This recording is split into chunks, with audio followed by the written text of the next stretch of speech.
नमस्कार, BRG news room में आप सभी का स्वागत है। दोपहर के 3 बजे तक की खबरों में क्या रहा देखेंगे इस बुलेटिन में।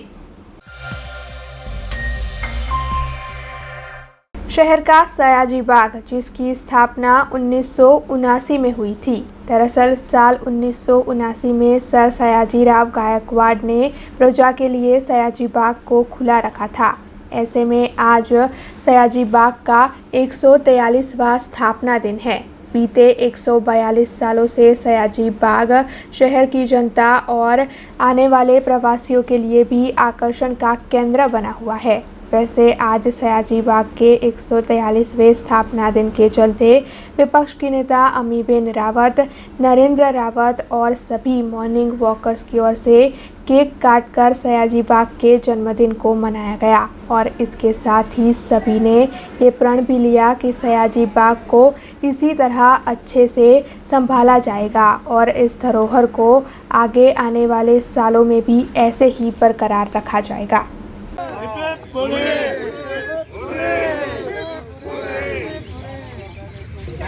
જ્યારે મહારાજા સયાજીરાવ ગાયકવાડે 142 વર્ષ પૂર્વ આ ગાર્ડન બનાવ્યો હતો અને એની ડેડિકેશન સેરેમની કરી હતી, ત્યારે એમને આ ગાર્ડન બનાવવા પાછળનો એમનો ઈરાદો અને ભાવના વ્યક્ત કરેલી અને એમને એવું કહ્યું હતું કે દરેક નાગરિકને ફૂલ, વૃક્ષ, ઝાડ ગમે, બાગ બગીચા ગમે, પણ બધા એને એફોર્ડ ના કરી શકે। એટલે બરોડા શહેરના નાગરિકો અને બરોડાના તમામ વિઝિટર્સ આટલો વિશાળ બાગને એન્જોય કરી શકે, અહીંયા આવે, તરોતાજા થઈને ઘરે જાય, એ ભાવનાથી એમને આ ગાર્ડન બનાવેલો। આજે વર્ષો પછી 118 એકરમાં જે ગાર્ડન હતો ઘટીને 83 એકર્સનો થઈ ગયો છે। વિવિધ લોકોએ અહીંયા એન્ક્રોચમેન્ટ કર્યા। ઇન બિટવીન પાછલા 10 વર્ષમાં બી ખૂબ મોટા કોમર્શિયલ પ્રોજેક્ટ્સ અહીંયા આવ્યા, જેનો જે રેગ્યુલર સહેલાણીઓ છે એમને વિરોધ કર્યો અને અંતે એ પ્રોજેક્ટ્સ બંધ થયા। આપણી એક નૈતિક જવાબદારી બી છે કે જે બાગ વર્ષો 142 વર્ષથી બરોડા શહેરના નાગરિકોને એકમાત્ર એવું સ્પોટ છે જ્યાં આવીને લોકો કુદરતને માણી શકે છે। બરોડામાં બીજું કોઈ એન્ટરટેનમેન્ટ ફ્રી ઓફ કોસ્ટ લોકો માટે નથી, ત્યારે આની નિભાવણી થાય, આને મેન્ટેન કરીને એઝ ઇટ ઇઝ રાખીએ। આમાં ભવિષ્યમાં કોઈ કોમર્શિયલ પ્રોજેક્ટ ના આવે ને એન્ક્રોચમેન્ટ ના થાય, એ જોવાની બી આપણી ફરજ છે। આના પછી તો બાગમાં વિવિધ બીજા આકર્ષણ જેમ કે મ્યુઝિયમ છે, પક્ષીઘર છે, ઝૂ છે, તમામ વસ્તુ અહીંયા ડેવલપ કરવામાં આવી છે અને આને મેન્ટેન કરવાનું બરોડા શહેરના એડમિનિસ્ટ્રેશનની નૈતિક જવાબદારી છે। અને જો એમાંથી એડમિનિસ્ટ્રેશન ઊણું ઉતરે તો મહારાજા સયાજીરાવ, જેમને એક દીર્ઘદ્રષ્ટા કહેતા હતા, વિશ્વના 13માં પ્રથમ 13 દીર્ઘદ્રષ્ટાઓમાં જેમનું નામ હતું, એમના એડમિનિસ્ટ્રેશનનો વારસો બી આપણે ભૂલી જઈએ, એ બરોડા શહેર કોઈ દિવસ માફ બી ના કરે। એટલે આ ગાર્ડનને એઝ ઇટ ઇઝ મેન્ટેન થાય એવી ભાવનાથી દર વર્ષે અમે અહીંયા કમાટી બાગની વર્ષગાંઠ ઉજવીએ છીએ અને યાદ કરાવીએ છીએ કે આ બાગ મહારાજા સયાજીરાવની બરોડા શહેરના નાગરિકો માટે એક ભેટ છે અને એને સાચવવાની નાગરિકોની જવાબદારી। देश भर में 15 से 18 साल की आयु के बच्चों को वैक्सीन देने की मुहिम शुरू करवा दी गई है, जिसके तहत विभिन्न जगहों पर 15 से 18 साल की आयु के बच्चों को वैक्सीन दी जा रही है। वडोदरा शहर में स्पंदन संस्था कार्यरत है, जिसके तहत बौद्धिक अक्षमता रखने वाले 15 से 18 साल की आयु के बच्चों को वैक्सीन देने के लिए कैंप आयोजित किया गया था और उसी के तहत संस्था के बौद्धिक अक्षमता रखने वाले 15 से 18 साल की आयु के बच्चों को वैक्सीन दी गई। આપણે આજે સ્પંદન સ્કૂલ વડોદરામાં કારેલી બાગમાં આવેલી સ્પંદન સ્કૂલમાં આજે વેક્સિનેશનનો કાર્યક્રમ રાખ્યો છે અમારા મંદબુદ્ધિના બાળકોના માટે। એમાં અમારી જોડે સાઈ રેસિડેન્સીના બાળકો પણ જોડાયા છે, અર્પણના બાળકો પણ જોડાયા છે અને લગભગ ટોટલ 40 થી 45 બાળકોને આજે અમે વેક્સિનેશનનો કાર્યક્રમ અહીંયા કરેલો છે। નોર્મલ છોકરાઓને હું એટલું જ કહીશ કે જો આ મંદબુદ્ધિનું બાળક આટલું સમજીને વેક્સિન લેતું હોય તો તમારે તો અચૂક લેવી જોઈએ, કેમ કે તમે તો ટોળામાં જ ફરતા હો છો તમારા મિત્રોની સાથે સ્કૂલોમાં પણ, તો અચૂક વેક્સિન લો, વેક્સિન તમને બચાવશે। गुजरात राज्य सरकार की ओर से लगातार कोरोना के बढ़ते केसों को देखते हुए फैसले लिए जा रहे हैं। मुख्यमंत्री भूपेंद्र पटेल के बंगले पर कल कोर कमेटी के साथ बैठक आयोजित हुई थी, जिसके बाद कोरोना के बढ़ते केसों को देखते हुए कई नियंत्रणों की घोषणा की गई। वैसे अब जो खबर सामने आ रही है उसके मुताबिक अगर गुजरात की जनता कुछ दिनों में और ज़्यादा लापरवाह बनी, अगर गुजरात की जनता ने एहतियात नहीं बरता और कोरोना के केसों में इजाफा हुआ तो फिर गुजरात राज्य सरकार 15 जनवरी के आसपास वीकेंड कर्फ्यू और उसके साथ ही पान के ठेले बंद करवाने की जैसे नियंत्रण भी ला सकती है। इस वक्त ये खबर सामने आ रही है कि गुजरात राज्य सरकार की ओर से ट्रेसिंग और टेस्टिंग की कामगिरी को और ज़्यादा तेज़ करने और वैक्सीनेशन की मुहिम को भी और ज़्यादा तेज़ करने के बारे में सभी को मार्गदर्शन दे दिया गया है। इसके साथ ही मेडिकल सुविधाओं में भी बढ़ोतरी की जा रही है। लेकिन अगर गुजरात की जनता और ज़्यादा बेपरवाह बनी तो फिर पान के गल्ले बंद करवा दिए जाएंगे और साथ ही वीकेंड कर्फ्यू भी लाया जा सकता है।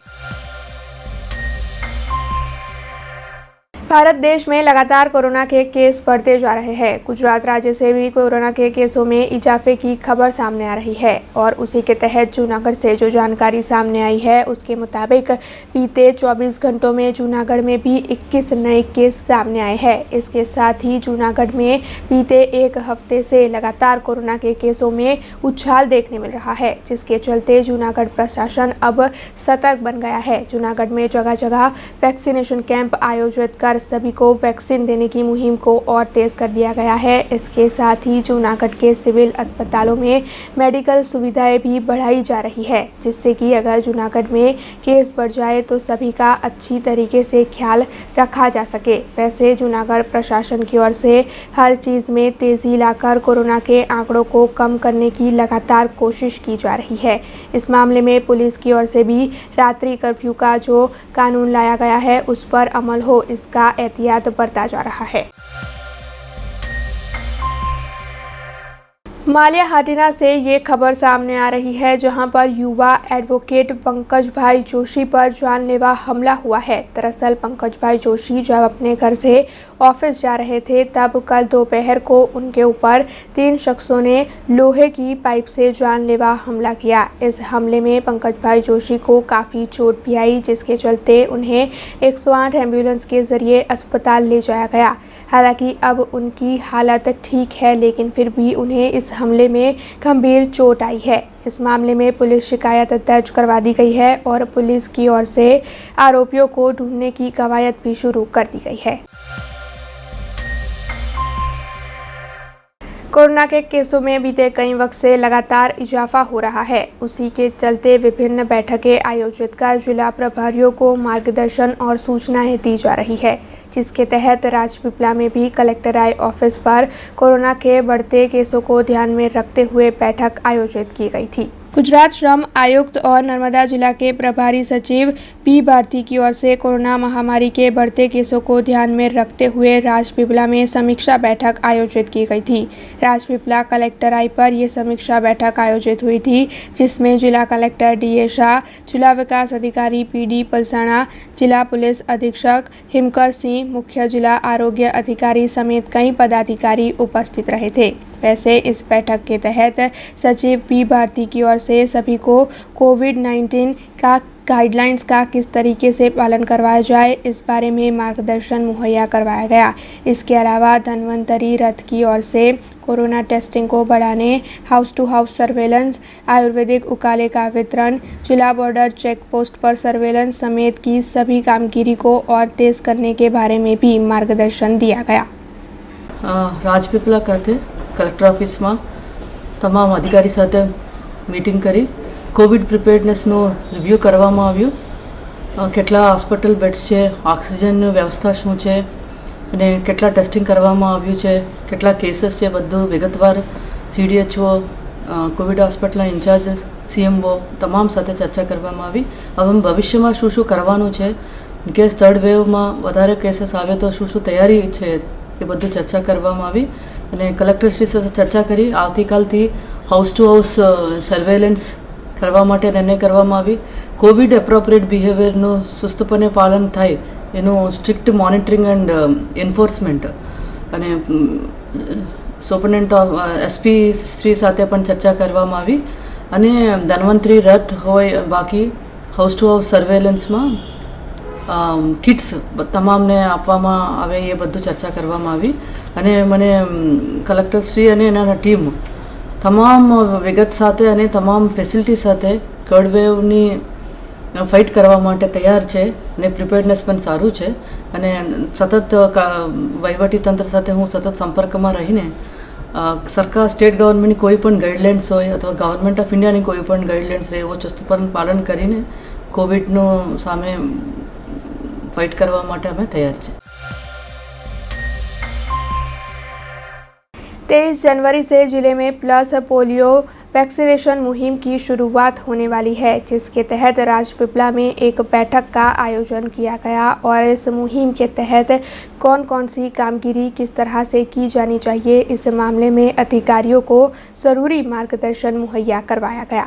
नर्मदा जिला कलेक्टर डीए शाह की अगुवाई में राजपीपला कलेक्टराई पर पोलियो मुहिम के लिए एक बैठक आयोजित की गई थी। दरअसल 0 से 5 साल तक के बच्चों के लिए 23 जनवरी से 25 जनवरी तक इंटेंसिफाइड पल्स पोलियो मुहिम शुरू करवाई जाएगी। उसी के तहत ये बैठक आयोजित की गई थी, जिसमें नर्मदा जिला में कोई भी बच्चा पोलियो के डोज से वंचित न हो, उस बारे में मार्गदर्शन मुहैया करवाया गया। इस मौके पर नर्मदा के कई पदाधिकारी भी उपस्थित रहे। अब खबरों से लगातार अपडेट रहना हुआ आसान। BRG न्यूज आपके मोबाइल स्क्रीन पर। आज ही BRG न्यूज की mobile app Google play store और ऐप स्टोर से डाउनलोड करें और खबरों से लगातार जुड़े रहें।